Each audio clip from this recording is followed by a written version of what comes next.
ಇದು ಒಂದು ಗಿಡಗಳ ಪ್ರಯೋಗಶಾಲೆ ಅಂತೇಳಿ ಕರಿತೇವೆ ನಾವು ಇದನ್ನು, ಅಥವಾ ಹಸಿರು ಮನೆ, ಅಚ್ಚ ಕನ್ನಡದಲ್ಲಿ ಕರೀದಿದ್ರೆ ಹಸಿರು ಮನೆ ಅಂತೇಳಿ ಕರಿತೇವೆ. ಇಂಗ್ಲೀಷ್ನಲ್ಲಿ ಪಾಲಿ ಹೌಸ್ ಅಂತೇಳಿ ಕರಿತೇವೆ.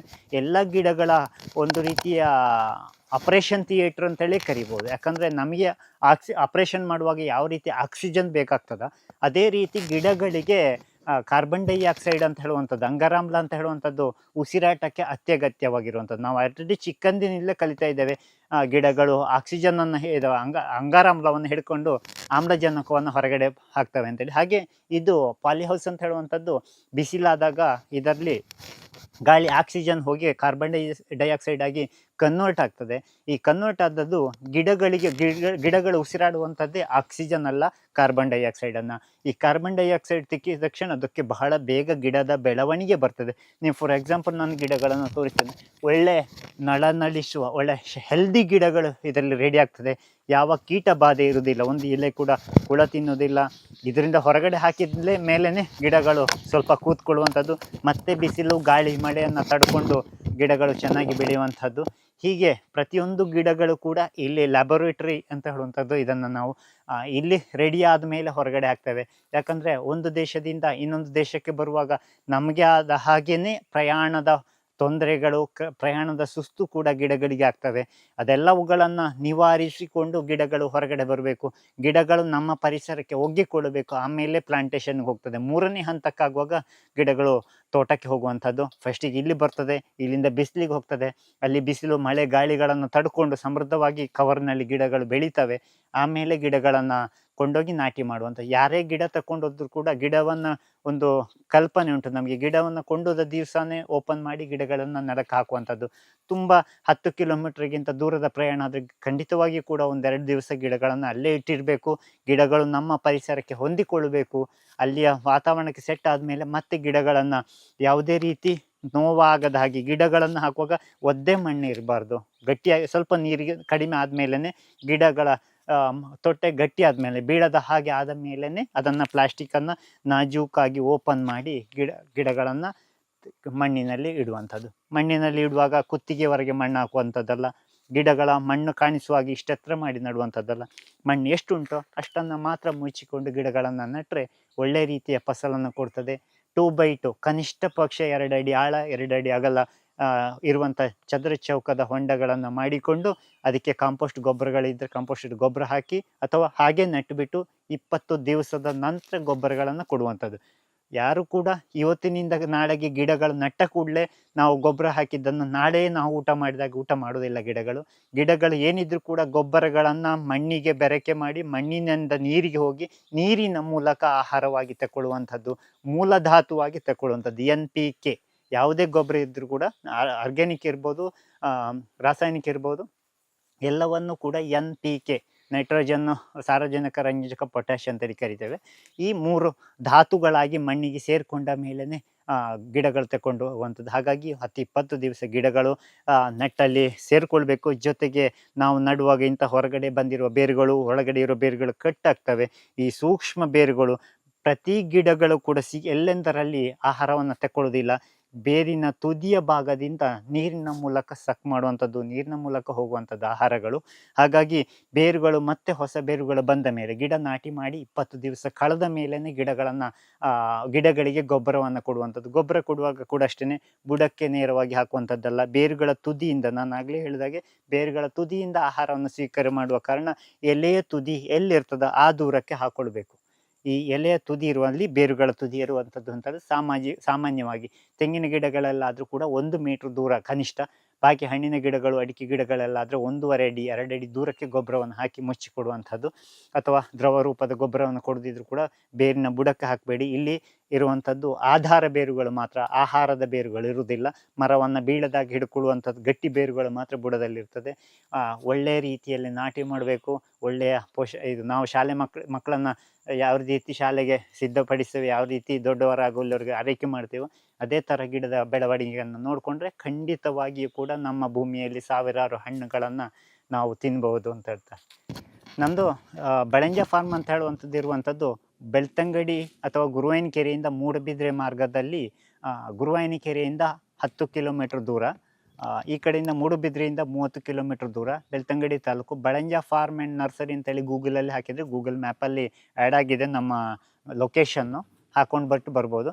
ಬಟ್ ಖಂಡಿತವಾಗಿಯೂ ಕೂಡ ನೀವು ಬರೋದಕ್ಕಿಂತ ಮುಂಚೆ ನಮಗೆ ಇನ್ಫಾರ್ಮೇಷನ್ ಕೊಡಬೇಕಾಗ್ತದೆ. ಯಾಕಂದರೆ ಎಲ್ಲ ಟೈಮಲ್ಲಿ ನಾವು ಇಲ್ಲಿ ಇರ್ತೇವೆ ಅಂತ ಹೇಳೋಕ್ಕೆ ಬರೋದಿಲ್ಲ. ಜೊತೆಗೆ ಇದ್ದಂಥ ದೊಡ್ಡ ರೀತಿಯಲ್ಲಿ ಒಂದು ರೀತಿಯ ಶಾಪ್ ಅಂತ ಹೇಳಲ್ಲ, ಇದೊಂದು ಫಾರ್ಮ್. ನಮ್ಮ ಫ್ರೀ ಟೈಮನ್ನು ನೋಡಿಕೊಂಡು ನಾವಿರೋ ಟೈಮಲ್ಲಿ ನೀವು ಮುಂಚಿತವಾಗಿ ಫೋನ್ ಮಾಡಿಕೊಂಡು ನಮ್ಮ ಇರುವಿಕೆಯನ್ನು ಖಚಿತಪಡಿಸಿಕೊಂಡು ಬರ್ಬೋದು. ಫಾರ್ಮ್ ವಿಸಿಟಿಂಗ್ ಇದ್ದದ್ದು ಡಿಸೆಂಬರ್ನಿಂದ ಏಪ್ರಿಲ್ ಕೊನೆ ತನಕ ಮಾತ್ರ ಫಾರ್ಮ್ ವಿಸಿಟಿಂಗ್ ಇರ್ತದೆ. ಆ ಸಮಯದಲ್ಲಿ ಹಣ್ಣುಗಳು, ಹೆಚ್ಚಿನ ಹಣ್ಣುಗಳು ಇರುವಂಥದ್ದು. ಜೊತೆಗೆ ಹಣ್ಣನ್ನು ಎಲ್ಲರೂ ಕೂಡ ಮನೆ ಕೊಂಡೋಗ್ತೇವೆ ಅಂತ ಹೇಳುವ ಇದಕ್ಕೆ ಬರಬೇಡಿ. ಅಧ್ಯಯನಕ್ಕಾಗಿ ನಿಮಗೆ ಹಣ್ಣಿನ ಹೇಗಿರ್ತದೆ, ಯಾವ ರೀತಿ ಇರ್ತದೆ, ಹೇಗೆ ಹಣ್ಣು ಬರ್ತದೆ, ಹೇಗೆ ಹೂ ಬರ್ತದೆ, ಎಲ್ಲಿ ನಾಟಿ ಮಾಡಬೇಕಾಗ್ತದೆ, ಈ ವಿಚಾರಗಳನ್ನು ತಿಳ್ಕೊಳ್ಳಿಕ್ಕೆ ಫಾರ್ಮ್ ವಿಸಿಟಿಂಗ್ಗೆ ಬರ್ಬೋದು. ಮಜಾ ಮಾಡೋದಕ್ಕೆ ಅಂತೇಳಿ ಯಾರು ಕೂಡ ಬರಬೇಡಿ. ಒಳ್ಳೆಯ ಉದ್ದೇಶಕ್ಕಾಗಿ ಬರುವಂಥವರಿಗೆ, ಶಾಲಾ ಮಕ್ಕಳಿಗೆ, ಇವರು ಬೇರೆ ಬೇರೆ ಇವರು ಅಧ್ಯಯನ ಪ್ರವಾಸಗಳನ್ನು ಬರುವಂಥವರಿಗೆ ಎಲ್ರಿಗೂ ಕೂಡ ನಮ್ಮ ಸಮಯವನ್ನು ನಾವು ಕೊಡಲಿಕ್ಕೆ ತಯಾರಿದ್ದೇವೆ. ಯಾವುದೇ ರೀತಿಯ ಎಂಟ್ರೆನ್ಸ್ ಫೀಸ್ ಅಂತ ಹೇಳುವಂಥದ್ದು ಇರುವುದಿಲ್ಲ. ಗಿಡಗಳು ಸಹ ಅಷ್ಟೇ. ನರ್ಸರಿಯಲ್ಲಿ ಸುಮಾರು 700 ಜಾತಿಯ ಹಣ್ಣಿನ ಗಿಡಗಳನ್ನು ನಾವು ಮಾರಾಟ ಮಾಡ್ತಾ ಇದ್ದೇವೆ. ಬೇರೆ ಬೇರೆ ದೇಶದ ವಿವಿಧ ಹಣ್ಣುಗಳು, ಮಾವುಗಳಿರ್ಬೋದು, ಹಲಸುಗಳಿರ್ಬೋದು, ಸಿಟ್ರಸ್, ಕಿತ್ತಳೆ, ಮುಸುಂಬಿ, ಲಿಂಬೆಗಳಿರ್ಬೋದು, ಸೀತಾಫಲಗಳಿರ್ಬೋದು, ರಾಮಫಲ, ಲಕ್ಷ್ಮಣ ಸೀತಾಫಲ, ರಂಬುಟಾನು, ಮ್ಯಾಂಗೋಸ್ಟೀನು, ಚೆರ್ರಿಗಳು ಸುಮಾರು 100 ಜಾತಿ ಮಿಕ್ಕಿ ಚೆರ್ರಿಗಳಿದ್ದಾವೆ. ಈ ರೀತಿ ಬೇರೆ ಬೇರೆ ಹಣ್ಣಿನ ಗಿಡಗಳನ್ನು ನಾವು ನರ್ಸರಿಯಲ್ಲಿ ಮಾರಾಟ ಮಾಡ್ತಾ ಇದ್ದೇವೆ. ಕೇರಳದ ಕನ್ಯಾಕುಮಾರಿಯಿಂದ ಹಿಡಿದು ಪಶ್ಚಿಮ ಬಂಗಾಳವರೆಗೆ ಕೂಡ ನಾವು ಗಿಡಗಳನ್ನು ಶಿಪ್ಮೆಂಟ್ ಕೊಡ್ತೇವೆ. ಬಟ್ ಕೊರಿಯರ್ ಮಾತ್ರ ಮಾಡೋದಿಲ್ಲ. ಗಿಡಗಳನ್ನು ನೇರವಾಗಿ ಕಳಿಸುವ ವ್ಯವಸ್ಥೆ ಮಾಡ್ತೇವೆ. ತುಂಬ ಗಿಡಗಳಿದ್ದರೆ ಮಾತ್ರ ಆಗ್ತದೆ. ಅಷ್ಟು 1 ಗಿಡ 2 ಗಿಡ ಕಳಿಸ್ಕೊಡಿ ಅಂತ ಆಗೋದಿಲ್ಲ. ನೀವೇ ಬಂದು ಹೆಚ್ಚಿನ ಮಾಹಿತಿಗಳನ್ನು ಪಡ್ಕೊಂಡು ತಗೊಂಡು ಹೋಗುವಂಥದ್ದು ಒಳ್ಳೆಯದು. ಕೊರಿಯರೆಲ್ಲ ಆಗುವಂಥದ್ದು ಡ್ಯಾಮೇಜ್ ಬರ್ತದೆ. ಒಳ್ಳೆ ರೀತಿಯ ಕೊರಿಯರ್ ವ್ಯವಸ್ಥೆ ನಮ್ಮ ಭಾರತ ದೇಶದಲ್ಲಿ ಇಲ್ಲ. 1 ದಿವಸ 2 ದಿವಸದಲ್ಲಿ ಮುಖ್ಯವಾಗಿಲ್ಲ, ವಾರಗಟ್ಟಲೆ ಆಗ್ತದೆ. ಜೊತೆಗೆ ಡ್ಯಾಮೇಜ್ ಬರ್ತದೆ. ಹಾಗಾಗಿ ನಾವು ಕೊರಿಯರ್ ವ್ಯವಸ್ಥೆ ಮಾಡೋದಿಲ್ಲ. ಏನಿದ್ರೂ ಕೂಡ ಇಲ್ಲಿ ಮುಖತಃ ಬಂದು ನಿಮಗೆ ಏನು ಬೇಕು, ಯಾವ ಉದ್ದೇಶಕ್ಕೆ ನೀವು ನಾಟಿ ಮಾಡ್ತೀರಿ ಅಂತ ಹೇಳುವಂಥದ್ದನ್ನು ನಮ್ಮಲ್ಲಿ ತಿಳ್ಕೊಂಡು ನೀವು ನಾಟಿ ಮಾಡ್ಬೋದು. ಹಣ್ಣು ಹೇಗಿರ್ತದೆ, ನಿಮಗೆ ಹೇಗೆ ಬೇಕು, ದೊಡ್ಡ ಮರ ಬೇಕು ಅಥವಾ ಪಾಟಲ್ಲೇ ಬೇಕು, ನೀವು ಟೆರೆಸ್ ಗಾರ್ಡನಲ್ಲಿ ಮಾಡ್ತೀರಿ ಅಂತ ಹೇಳಿದ್ರು ಕೂಡ ಒಂದು 200-300 ಜಾತಿ ಹಣ್ಣಿನ ಗಿಡಗಳನ್ನು ನಾವು ನಿಮಗೆ ಪರಿಚಯ ಮಾಡ್ತೇವೆ, ನಿಮ್ಮಲ್ಲಿ ನಾಟಿ ಮಾಡಿಸುವ ವ್ಯವಸ್ಥೆ ಮಾಡ್ತೇವೆ. ಅಥವಾ ಕಮರ್ಷಿಯಲ್ ಆಗಿ ಹೊಸ ಬೆಳೆಗಳನ್ನು ಬೆಳಿತೀರಿ ಅಂತ ಹೇಳಿದ್ರು ಕೂಡ ನಾವು ವಿವರಗಳನ್ನು ಕೊಡ್ತೇವೆ. ಎಲ್ಲವನ್ನು ಕೂಡ, ತೆಂಗಿನಲ್ಲಿ ಕೂಡ ಅಷ್ಟೇ ಪ್ರಪಂಚದ ಬಹುತೇಕ ತೆಂಗಿನ ವೆರೈಟಿಗಳು ಇದ್ದಾವೆ. ಐಸ್ ಕ್ರೀಮ್ ಕೋಕೋನಟ್ ಅಂದರೆ ಐಸ್ ಕ್ರೀಮ್ ಥರ ಇರುವಂಥದ್ದು, ಪಿಂಕ್ ಕಲರ್ನ ಕೋಕೋನಟ್ ಇದೆ. ನೆಲ್ಲಿಕಾಯಿ ಎಷ್ಟೇ ದಪ್ಪ ಬರುವಂಥದ್ದು ಕೊಕಿಟೋ ಕೋಕೋನಟ್ ಅಂತ ಹೇಳಿ ಕರೀತಾರೆ. ಲಿಕ್ಯುರಿ ಆಯಿಲ್ ಅಂತೇಳಿ ಬಹಳ ಫೇಮಸ್ ಆಗಿರುವಂಥದ್ದು. ಇನ್ನು ಗಂಧಸಾಲೆ ಪರಿಮಳ ಬರುವಂಥ ಅರೋಮೆಟಿಕ್ ಕೋಕೋನಟ್ ಇದೆ. ಹೀಗೆ ದೇಶದ ಬೇರೆ ಬೇರೆ ದೇಶದ ತೆಂಗಿನ ಗಿಡಗಳನ್ನು ಕೂಡ ನಾವು ಪರಿಚಯ ಮಾಡಿದ್ದೇವೆ. ಬಹುತೇಕ ತಳಿಗಳನ್ನು ನಾವು ಇಲ್ಲಿ ಬೆಳೆಸ್ತೇವೆ. ಜೊತೆಗೆ ನಿಮಗೆ ಕೊಡೋದಕ್ಕೆ ಪ್ರಯತ್ನ ಪಡ್ತೇವೆ. ಎಲ್ಲರೂ ಕೂಡ ಮುಂಚಿತವಾಗಿ ಫೋನ್ ಮಾಡಿಕೊಂಡು ಬುಕ್ಕಿಂಗನ್ನು ಮಾಡಿಕೊಂಡು ಬರುವಂಥದ್ದು ನಿಮಗೂ ಒಳ್ಳೆಯದು, ನಮಗೂ ಒಳ್ಳೆಯದು. ನಮ್ಮ ಸಮಯವು ಕೂಡ ಅಮೂಲ್ಯ, ನಿಮ್ಮ ಸಮಯ ಕೂಡ ಅಮೂಲ್ಯ ಅಂತ ಹೇಳ್ತಾರೆ. ಇಲ್ಲಿ ತುಂಬ ಹಣ್ಣಿನ ವೆರೈಟಿಗಳನ್ನು ನಾವು ಫಾರ್ಮಿಂಗ್ ಮಾಡ್ತಾ ಇದ್ದೇವೆ. ಯಾವುದನ್ನು ಕೂಡ ನೀವು ಈಗಲೇ ನೋಡಿರ್ಬೋದು. ಕಲ್ಟಿವೇಷನ್ ಅಂತ ಹೇಳಿದ್ರೆ ನಮ್ಮದೊಂದು ಕವರಿಂಗ್ ಮಾಡಿ ಅಥವಾ ಯಾವುದೇ ಪೆಸ್ಟಿಸೈಡ್ಗಳನ್ನು ಬಿಟ್ಟುಕೊಂಡು ನಾವು ಇಲ್ಲಿ ಮಾಡ್ತಾ ಇಲ್ಲ. ಸಾಮಾನ್ಯವಾಗಿ ಹಕ್ಕಿಗಳು, ಪ್ರಾಣಿಗಳು, ಪಕ್ಷಿಗಳು ಎಲ್ಲವನ್ನ ಜೊತೆಗೆ ಎಲ್ಲ ಒಂದೊಂದು ಕಡೆಗೆ ಹಕ್ಕಿಗಳು ತಿಂದಿರ್ತವೆ, ಅಳಿಲುಗಳು ತಿಂದಿರ್ತವೆ. ಎಲ್ಲ ಎಕ್ಸ್ಪೆನ್ಸಿವ್ ಬನಾನಾ ಇರ್ಬೋದು, ಎಕ್ಸ್ಪೆನ್ಸಿವ್ ಮಾವುಗಳಿರ್ಬೋದು, ಯಾವುದೇ ಇರ್ಬೋದು. ಈವನ್ ಮಿಯಾಜಾಕಿ ಕೂಡ ಅಷ್ಟೇ ಪ್ರಪಂಚದ ಅತ್ಯಂತ ದುಬಾರಿ ಮಾವಿನ ಹಣ್ಣು ಅಂತೇಳಿ ಕರಿತೇವೆ ನಾವು. ಆದರೆ ಅದು ಯಾಕೆ ದುಬಾರಿ ಆಗಿದೆ ಅಂತ ಹೇಳಿದ್ರೆ ಜಪಾನ್ನಲ್ಲಿ ಮಾವು ಹಣ್ಣು ಬೆಳೀತಾ ಇಲ್ಲ. ಯಾಕಂದರೆ ಕೋಲ್ಡ್ ಕಂಟ್ರಿ ಅದು. ಆ ಪ್ರದೇಶದಲ್ಲಿ ಬೆಳೆಯದ ಕಾರಣ ಅಲ್ಲಿ ಪಾಲಿಹೌಸ್ ಮಾಡಿಕೊಂಡು ಮಾವಿನ ಹಣ್ಣನ್ನು ಗ್ರೋ ಬ್ಯಾಗಲ್ಲಿ ಬೆಳೀತಾರೆ. ಒಂದೊಂದು ಮಾವಿನ ಮರದಲ್ಲಿ ಕೂಡ ಒಂದು 4-5 ಕಾಯಿ ಮಾತ್ರ ಅವರು ಬಿಡುತ್ತಾರೆ. ಹಾಗಾಗಿ ಅದು ದುಬಾರಿ ಆಗ್ತದೆ. ಈ ವಜ್ರ ಅಂತ ಹೇಳಿದ್ರೆ ನಮಗೆ ಗ್ಲಾಸ್ ಕಟ್ಟಿಂಗ್ ಮಾಡುವಂಥ ವಜ್ರಕ್ಕೆ 100-150 ರೂಪಾಯಲ್ಲಿ ಸಿಗ್ತದೆ. ಅದೇ ಥರ ಕೊಹಿನೂರು ವಜ್ರ ಅಂತ ಹೇಳಿದ್ರೆ ಬೆಲೆ ಕಟ್ಟಲಿಕ್ಕೆ ಸಾಧ್ಯ ಇಲ್ಲ. ಹಾಗೆ ಯಾವ ಪರಿಸರದಲ್ಲಿ ಬೆಳೆದಿದೆ ಹೇಳುವಂಥದ್ದು ಮುಖ್ಯ. ಹಾಗೆ ಜಪಾನೀಸ್ ಮುಂಗಿ ಅಂತ ಹೇಳಿ ಸಿಪ್ಪೆ ಸಹಿತ ತಿನ್ನುವಂಥ ಬಾಳೆ, ಅದು ಕೂಡ ಹಾಗೆ ಸಿಪ್ಪೆ ಸಹಿತ ತಿನ್ನೋದು ಅಂತ ಹೇಳುವಂಥದ್ದು ಒಂದು ಕ್ರೇಜಿ. ಹಾಗಾಗಿ ಎಲ್ಲಿ ಮಾರ್ಕೆಟಿಗೆ ಒಳ್ಳೆ ವ್ಯಾಲ್ಯೂ ಬರ್ತದೆ ಅದನ್ನು ನಮ್ಮ ರೈತರಿಗೆ ಇಲ್ಲಿ ಪ್ರಚಾರ ಮಾಡಬೇಕು ಅಥವಾ ರೈತರಿಗೆ ಕಲಿಸಬೇಕು. ಜೊತೆಗೆ ಶಾಲೆ ಮಕ್ಕಳನ್ನು ನಾವು ಹೆಚ್ಚು ಪಾಠ ಮಾಡ್ತೇವೆ ನಾವು ಶಾಲೆ ಮಕ್ಕಳಿಗೆ. ಒಂದೊಂದು ದಿವಸ ಒಂದೊಂದು ಶಾಲೆ ಮಕ್ಕಳು ಬರ್ತಾರೆ. ಇನ್ನು ಬಾಟ್ನಿ ಸ್ಟೂಡೆಂಟ್ಗಳು ಬರ್ತಾರೆ, ಬೇರೆ ಬೇರೆ ಬಗ್ಗೆ ಅಧ್ಯಯನ ಮಾಡಲಿಕ್ಕೆ ಬರ್ತಾರೆ. ಅದಕ್ಕೆಲ್ಲದಕ್ಕೂ ಕೂಡ ಪೂರಕವಾಗಿ ನಮ್ಮ ಫಾರ್ಮಿಂಗ್ ಇರುವಂಥದ್ದು. ನಾವು ಯಾವುದೇ ವ್ಯಕ್ತಿಗಳ ಜೊತೆಗಾಗಲಿ ನಮ್ಮ ಸಮಯವನ್ನು ಮುಂಚಿತವಾಗಿ ತಿಳಿಸ್ಕೊಂಡು ಅನುಕೂಲ ಸಮಯದಲ್ಲಿ ಬಂದರೆ ಎಲ್ಲ ವ್ಯಕ್ತಿಗಳಿಗೆ ಕೂಡ ಇಲ್ಲಿಯ ನಮ್ಮ ಸ್ಥೂಲವಾದಂಥ ಯಾವ ಸೀಸನಲ್ಲಿ ಯಾವ ಹಣ್ಣು ಇರ್ತದೆ ಅಂತ ಹೇಳುವಂಥದ್ದು.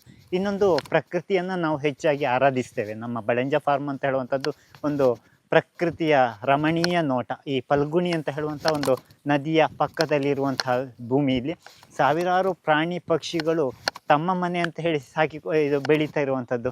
ನವಿಲುಗಳಿರ್ಬೋದು, ಹಮ್ಮಿಂಗ್ ಬರ್ಡ್ ಇರ್ಬೋದು, ಅಥವಾ ಬೇರೆ ಬೇರೆ ರೀತಿಯ ಇನ್ನು ಊಹಿಸಲಿಕ್ಕೆ ಸಾಧ್ಯತೆ ಇಲ್ಲದೆ ಇರುವಂಥ ದೇಶೀಯ ವಿದೇಶೀಯ ಪ್ರಾಣಿ ಪಕ್ಷಿಗಳ ಒಂದು ಸಂಕುಲ. ಹಾಗಾಗಿ ನಾವಿಲ್ಲಿ ಯಾವುದೇ ರೀತಿಯ ವಿಷಗಳನ್ನು ಸ್ಪ್ರೇ ಮಾಡುವಂಥದ್ದನ್ನು ನಾವು ಮಾಡ್ತಾ ಇಲ್ಲ.